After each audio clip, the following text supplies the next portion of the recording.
Right, so today I'm going to show you an example of how somebody with relatively modest means can retire very happily on around £60,000 a year.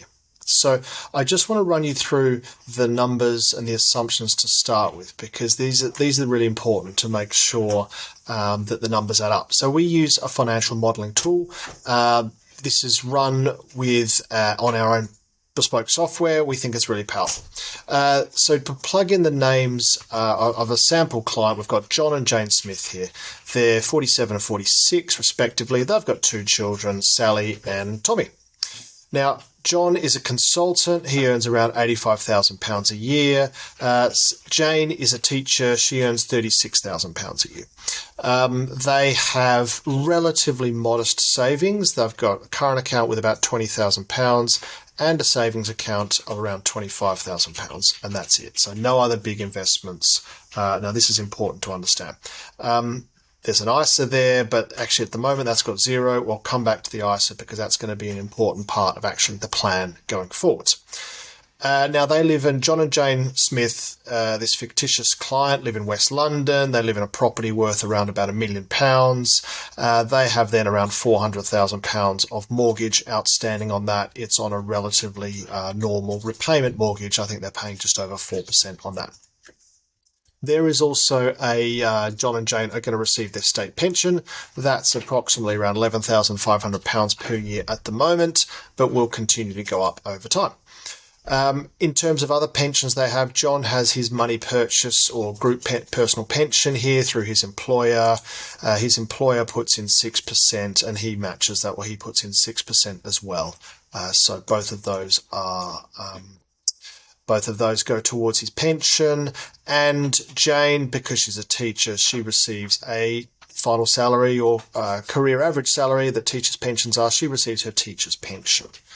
And then in terms of basic living costs, look, they live in West London. They've got two children. We've just assumed a pretty basic £50,000 a year. So it's just over £4,000 a month. Now, that doesn't include mortgage payments. So that is just simply living costs. Mortgage payments are on top of that. So this is our assumption.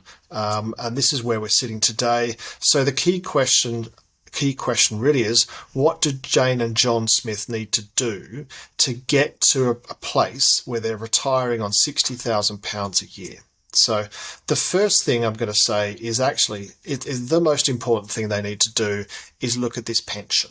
So this pension, John's got £150,000 a year in his pension. Now, typically, if John is like 95% of the rest of the UK, John hasn't changed his pension fund since he invested in it, or since he was first put into it, and is still in the default strategy. Now, that is criminal. The default strategy is not a strategy that's designed for you, the individual. It's a strategy put forward by your pension provider who think that's the best one for you. But how do they know? So for John has done the sensible thing, and John has talked to someone. John has received potentially some financial advice. So in terms of the pension planning for John has decided, actually, this pension, I'm going to continue to work till my late 60s, potentially even into he's about 70. So he said, I don't particularly need this pension or need to access this pension for at least another 20 years. So a good advisor who John was speaking to said, John, okay, if you don't need this money for 20 odd years, why not move the pension to 100% equity exposure using index tracker funds? And John said, sure, okay, I will do that. The advantage of doing that for John is over history. If he moves to 100% index tracker funds, the average return on those tracker funds, typically for the US market, is around 9% per year, and the UK market is around 8% a year. Now, that's the history of 100 years of investment market returns. So we can be pretty sure that that's going to be the average return continuing on. Now, there's going to be some volatility in that. There's going to be plenty of ups and plenty of downs along the way, but to build this model, we've made those assumptions that there's going to be around an 8% growth on that. So the first most important thing John has done here is he's looked at his pension, he's removed the default funds, and he's put it into index tracker funds. Okay, now, number two, what else can they do? Now, if we look at here, we can realize, if we look at this part, we can realize that with the income coming in of 85,000 plus 36,000 and spending 50,000, there's going to be a small surplus. So I want to show you what that looks like using the charts here. So when we look at the small surplus for Jane and John, we can see that the investments, the cash flow coming in is around 117,000. You can see there, that's the money coming in from both of them. And total expenses, look, there's going to be basic expenses from 48,000. There's tax as well. And we've got here, look, contribution to pension, contribution to new ISA.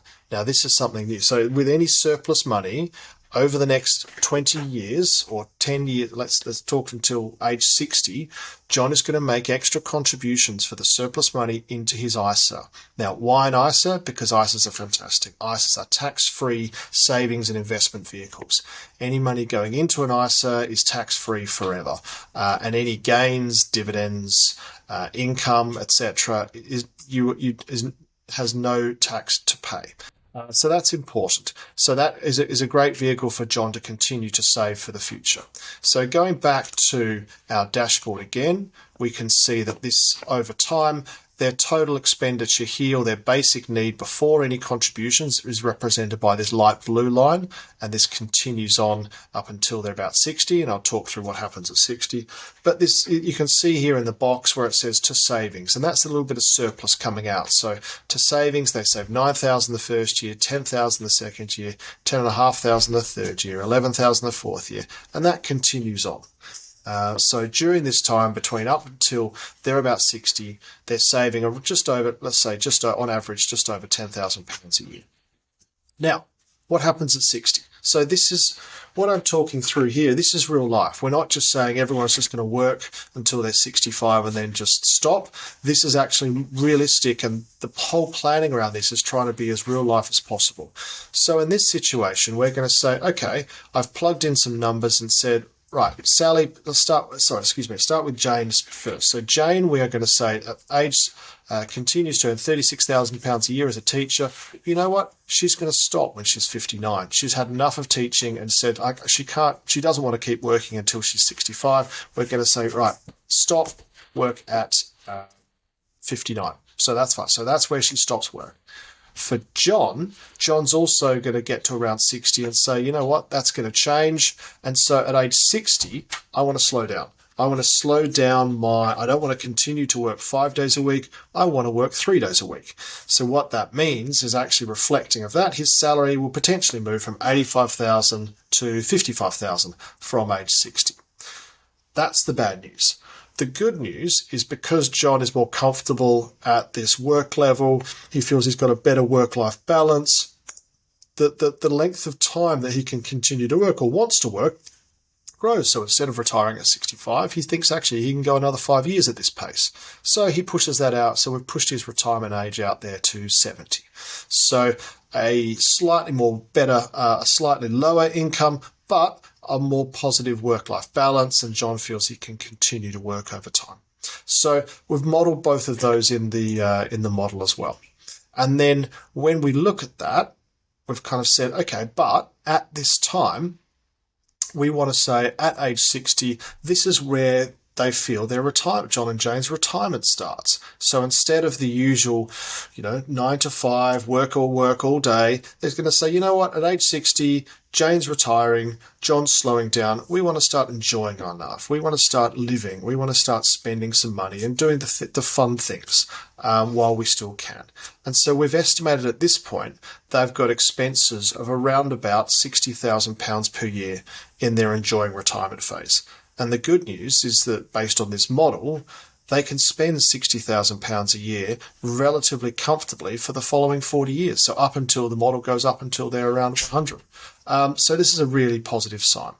So at this point, so just to explain what this chart looks like in front of you, the black line here is the total spend. So that goes along, it remains around this total need. So it's around about 100,000. It drops here to about 82,000, and then down when everyone retires, or when John retires completely, it comes back to about 60,000. So that's the total spend, which is also inclusive of tax. So that's why during this point it's more than 60,000. The green element here is Jane's teacher's pension. So that's going to kick in when Jane turns 60, or she's going to take that which turns 60, and that's going to represent a pension of around about 11 and a bit thousand pounds a year. The balance of their funds in this period between 60 and 65, they're using some savings. That's what that light blue represents. They're using savings.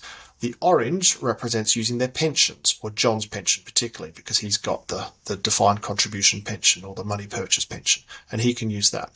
And then the dark blue that kicks in is they're both their state pensions, which again, with these figures, it represents around £22,000 per year, or just north of that. Which again is very, very hard to live off by itself. But when you combine it with other factors, that actually makes a large chunk, and actually buys a lot of the basics, buys a lot of food, buys a lot of, covers the basics in terms of gas bills, things like that.